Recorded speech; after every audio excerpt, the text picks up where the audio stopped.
Hi friends, welcome to Sreelekha Unnithan's world.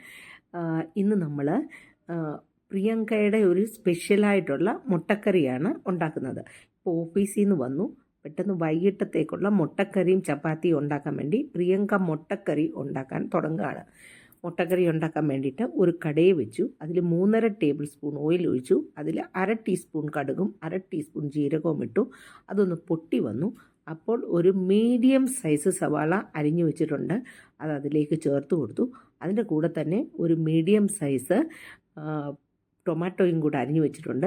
ഈ ഈ ഉള്ളി അതൊന്ന് വരുമ്പം നന്നായിട്ടൊന്നും വഴണ്ട, ജസ്റ്റ് ഒന്ന് കളറ് മാറിക്കഴിയുമ്പം നമുക്കതിലേക്ക് ടൊമാറ്റോ ചേർത്ത് കൊടുക്കാം.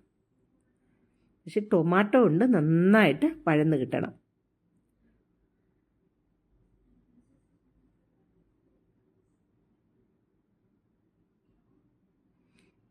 ടൊമാറ്റോ ഒന്ന് നന്നായിട്ട് വഴന്നു വന്നു. അതിലേക്ക് 4 ടീസ്പൂണ് കാന്താ ലസൂൺ മസാല എന്ന് പറയും. അപ്പോൾ ഉള്ളിയും വെളുത്തുള്ളിയും കൂടെ ഉള്ള ഒരു മസാലയാണ് ഇത്. കോലാപ്പൂരൊക്കെ ഭാഗത്ത്, മഹാരാഷ്ട്രയിലെ കോലാപ്പൂർ ഭാഗത്തൊക്കെ യൂസ് ചെയ്യുന്നതാണ്. ഞാൻ ഇതിനെക്കുറിച്ച് നിങ്ങളോട് മുമ്പും പറഞ്ഞിട്ടുണ്ട്. അപ്പോൾ 4 ടീസ്പൂൺ കാന്താ ലസൂൺ മസാലയും ആവശ്യത്തിനുള്ള ഉപ്പും പിന്നെ ഒരു ഹീപ്ഡ് ടീസ്പൂണ് മല്ലിപ്പൊടിയും കൂടെ നമ്മൾ ഇതിലേക്ക് ചേർത്ത് കൊടുക്കുകയാണ്.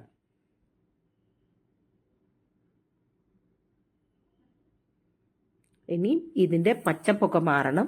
ആക്ച്വലി ഈ കാന്താ ലസൂൺ മസാല എന്ന് പറഞ്ഞാൽ, കാന്ത എന്ന് പറഞ്ഞാൽ ഉള്ളിയാണ് കേട്ടോ. ഉള്ളിയും വെളുത്തുള്ളിയൊക്കെ ചേർത്ത ഈ മസാല ഇത് ആക്ച്വലി വഴട്ടിയാണ് ഉണ്ടാക്കുന്നത്. അതിന് പച്ചപ്പൊന്നുമില്ല. പക്ഷെ നമ്മൾ ചേർത്ത് കൊടുത്ത മല്ലിപ്പൊടിയുടെ പച്ചപ്പൊക്കെ ഇന്ന് മാറണം. നമ്മുടെ പ്രിയങ്കയാണ് കുക്ക് ചെയ്യുന്നത്. പ്രിയങ്കയെ കണ്ടിട്ടുണ്ടല്ലോ നേരത്തെ. ഞാൻ പ്രിയങ്കയുടെ എൻഗേജ്മെൻറ്റിൻ്റെ വീഡിയോ ഒക്കെ ഇട്ടിട്ടുണ്ട് നേരത്തെ. നിങ്ങളത് കണ്ടു കാണുമെന്ന് കരുതുന്നു.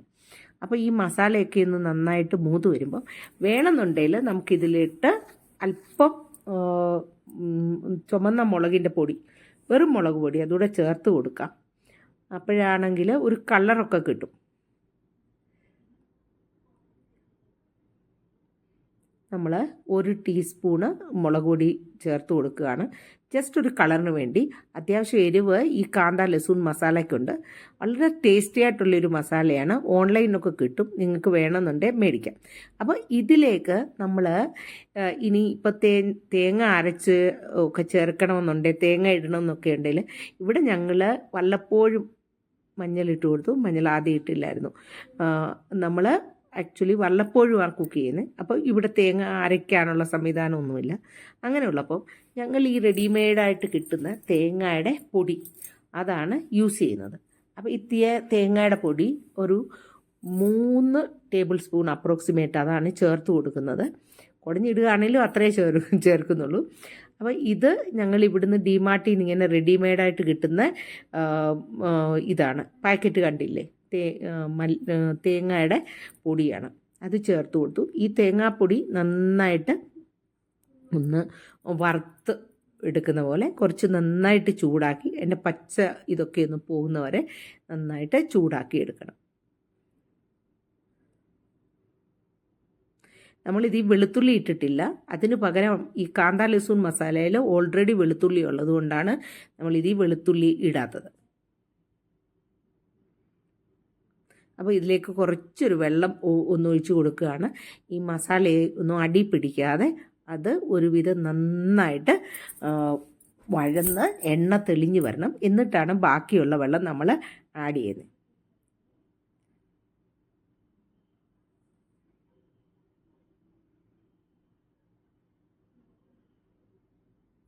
നമ്മൾ ബാക്കിയുള്ള വെള്ളം ആഡ് ചെയ്തു.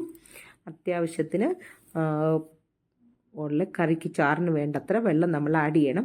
അപ്പോൾ ഈ വെള്ളം ആഡ് ചെയ്ത് ഈ ചാറ് നമ്മൾ നന്നായിട്ട് വെട്ടിത്തിളയ്ക്കുമ്പം നമ്മൾ മുട്ട അതിലേക്ക് പൊട്ടിച്ചൊഴിക്കുകയാണ് ചെയ്യുന്നത്.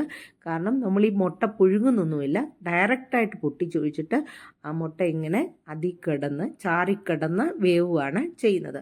അപ്പോൾ ഇത് വേഗം ഉണ്ടാക്കിയെടുക്കാനും പറ്റും, നല്ല ടേസ്റ്റുമാണ്. മുട്ട പുഴുങ്ങി പുളിക്കേണ്ട സമയമൊന്നും വേണ്ട, ഇതിൽ തന്നെ കിടന്ന് ശരിയാവും. പിന്നെ ഈ മുട്ട പൊട്ടിച്ചൊഴിക്കുമ്പം വളരെ ശ്രദ്ധിക്കണം, മുട്ടയുടെ തോട് അതിനകത്ത് പോകാതെ.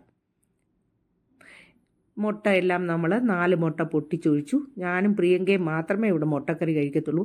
പിന്നെ ഒരാൾക്ക് ഡബ്ബ കൊടുക്കണമെന്നുള്ളതുകൊണ്ടാണ് നമ്മൾ 4 മുട്ട എടുത്തത്. ഇതൊരു 5-6 മിനിറ്റ് നന്നായിട്ട് വെന്ത് വരണം. ഇളക്കരുത്. നന്നായിട്ട് വെന്തൊരു മുട്ടയൊന്ന് ഉറച്ചു വരുന്നവരെ ഇത് ഇളക്കരുത്. പതുക്കെ ഒന്ന് നീക്കി കൊടുക്കുകയോ ചെയ്യാവൂ. നല്ല ടേസ്റ്റി ആയിട്ടുള്ള ഒരു കറിയാണ്. അപ്പോൾ ഇത് നന്നായിട്ട് തിളച്ച് ഒരുവിധം പാകമായിട്ട് വരുന്നുണ്ട്. അപ്പം ഈ കറി നിങ്ങൾക്ക് ഇഷ്ടപ്പെട്ടാൽ നിങ്ങൾ ലൈക്ക് ചെയ്യണം. നല്ല കളറൊക്കെ വന്നു. ഇഷ്ടപ്പെട്ടാൽ ലൈക്ക് ചെയ്യണം, കൂട്ടുകാരിലേക്ക് ഷെയർ ചെയ്യണം, നിങ്ങളുടെ അഭിപ്രായം അറിയിക്കണം. തീർച്ചയായിട്ടും ഉണ്ടാക്കി നോക്കണം. അപ്പം വീണ്ടും ഒരു വീഡിയോയുമായി കാണുന്നത് വരെ നന്ദി, നമസ്കാരം.